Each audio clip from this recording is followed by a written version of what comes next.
గౌరవనీయులు సహచర మంత్రివర్గ సభ్యులు డిప్యూటీ సీఎం గారు అదే సమయంలో ఒక పార్టీ అధినేతగా ఉండి ఈ రాష్ట్ర అభివృద్ధి కోసం నిరంతరం పనిచేస్తున్నటువంటి వ్యక్తి మన పవన్ కళ్యాణ్ గారు.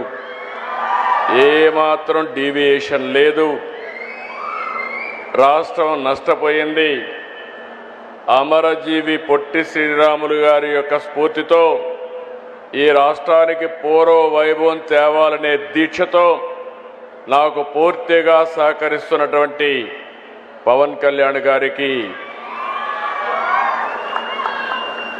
అదే మరిగా బీజేపీ రాష్ట్ర అధ్యక్షులు గౌరవనీయులు మొన్నే రాష్ట్రమంతా తిరిగి అన్ని జిల్లాల్లో వాజ్పేయి గారి విగ్రహాలు పెట్టారు. మొన్నే ఇక్కడ కూడా 15 అడుగుల విగ్రహాన్ని ఏర్పాటు చేయించినటువంటి వ్యక్తి మాధవ్ గారు. గౌరవనీయులు ఈ ప్రాజెక్టు రావడానికి గట్టిగా కృషి చేసినటువంటి నారా లోకేష్ గారు, కేంద్ర మంత్రి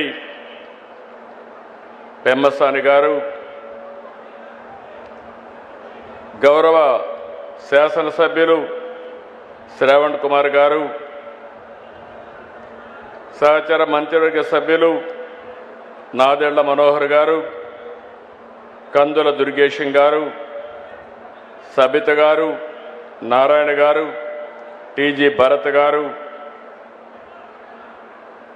అదే సమయంలో గౌరవ శాసనసభ్యులు రాజగోపాల్ శ్రీరామ్ గారు, వారి అన్నింటికంటే ముఖ్యంగా నేను చాలామందిని చూశాను, కానీ ఇటీవల కాలంలో పట్టుదలకు మారుపేరుగా ఈ ప్రాజెక్టు చేపట్టినప్పటి నుంచి ఇప్పటి వరకు ఇక్కడనే క్యాంప్ ఆఫీసు పెట్టుకొని కుటుంబం సమేతంగా పనిచేసినటువంటి దోండి రాకేష్ గారు, నేను Arya Vaishya welfare and development corporation చైర్మన్గా చేస్తే దానికి నిజమైన సార్థకత ఇచ్చారు అలాంటి రాకేష్ని. అదే మరి కుటుంబ సభ్యులైనటువంటి గౌరవనీయులు తంగుడు రేవతి గారు, grand daughter of Potti Sriramulu గారు, శ్రీమతి దేవకి అనురాధ ప్రభాకర్ గారు, మనవరాలైనటువంటి వ్యక్తి, అదే మరి జిల్లా కలెక్టర్ గారు, గౌరవ శాసనసభ్యులు బివిఎన్ రావు గారు, ఇలాంటి చాలామంది మిమ్మల్ని చూస్తే నేను ఎప్పుడూ చెప్తా ఉంటాను, స్ఫూర్తికి మారు పేరు త్యాగాలు. ఏదైనా దానం చేయాలంటే మొట్టమొదటి దానాలు చేసే కమ్యూనిటీ ఆర్యవైశ్య సంఘం. ఆ స్ఫూర్తిని నిలబెట్టుకున్నటువంటి దాతలందరికీ ఈరోజు పొట్టి శ్రీరాములు గారంటే ఒకే కులం వ్యక్తి కాదు, అందరి వాడనే ఉద్దేశంతో ప్రతి ఒక్కరూ ముందుకొచ్చి ఈ విగ్రహం కోసం కృషి చేశారు. కృషి చేసిన ప్రతి ఒక్కరికి మనస్ఫూర్తిగా నమస్కారాలు, అభినందనలు, శుభాభినందనలు. ఈరోజు ఒక చరిత్ర.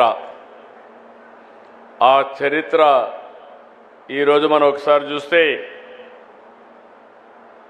మొట్టమొదటిసారిగా ఆంధ్ర రాష్ట్ర సాధకులు అమరజీవి పొట్టి శ్రీరాములు గారి జయంతి సందర్భంగా నివాళులర్పిస్తూ సభను ప్రారంభించుకుందాం.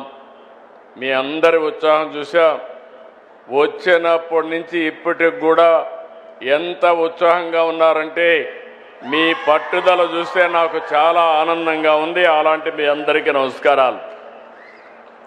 ఈరోజు విగ్రహం చూసాం, 58 అడుగులు, 58 రోజులు, ఇంకొక 48 అడుగులు ఎత్తు పెట్టారు, అంటే 106 అడుగుల ఎత్తు. దానిపైన ఎక్కి చూస్తే మొత్తం రాజధాని అంతా కనపడుస్తూ ఉంది. నాకు మళ్ళీ ఒక ఆలోచన వచ్చింది. ఇప్పుడు పైనెక్కి చూస్తేనే ఇంత బాగా కనపడుస్తుంది. రేపు రాజధాని పూర్తయితే ఎంత బాగుంటుందో అనే ఆలోచన రేకెత్తించే విధంగా ఆ హైట్ పెట్టారు. ఇంకొక పక్కన 125వ జయంతి, అరుదైన అనుభవం. నేను ఒకటే ఇప్పుడే మిత్రులందరూ చెప్పారు, లోకేష్ గారు కూడా దానికి ముందుకు వచ్చి అప్పుడు చేశారు.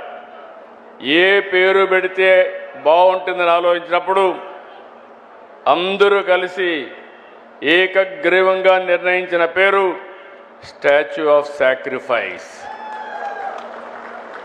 స్టాచ్యూ ఆఫ్ లిబర్టీ ఉంది, స్టాచ్యూ ఆఫ్ యూనిటీ ఉంది, ఆంధ్రప్రదేశ్లో స్టాచ్యూ ఆఫ్ సాక్రిఫైస్ ఉంది. అలాంటిది ఈరోజు మనం చేసుకోవడం.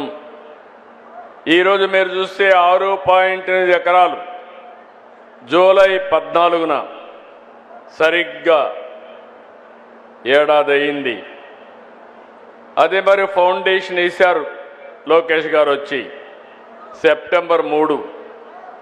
అక్కడి నుంచి మీరు చూస్తే 6 నెలల్లో మొదటి దశ ప్రారంభించాం. 42 టన్నుల కాంస్యం,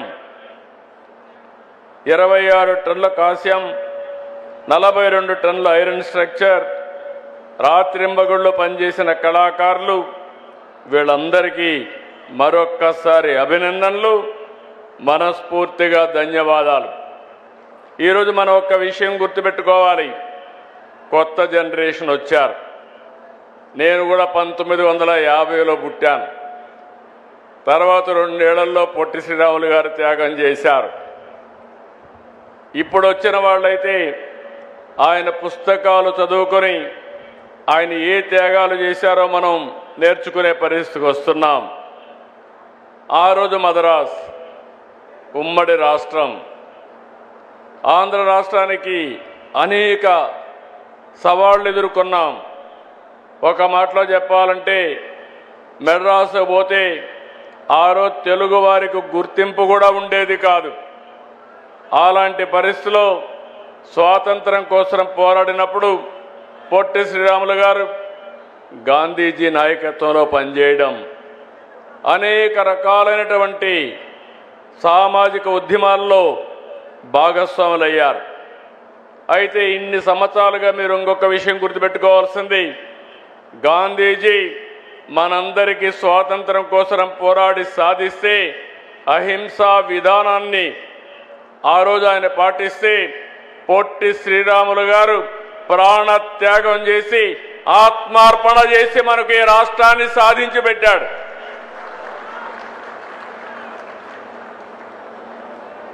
ఎవరు ఊహించలేదు, ఎవరు కూడా సహకరించలేదు. ఓసారి అలాంటి సమయంలో మీరు చూస్తే చాలామంది వ్యక్తులు చెప్పారు, అవన్నీ నేను చెప్పడం లేదు. అలాంటి సమయంలో నేను చనిపోయినా పర్వాలేదు, ఆ తర్వాత అయినా మార్పు వస్తుంది, తెలుగు వారికి గుర్తింపు వస్తుంది, భాషా ప్రయుక్త రాష్ట్రాలు ప్రారంభమవుతాయని ఆలోచించి ఆయన త్యాగం చేశాడు.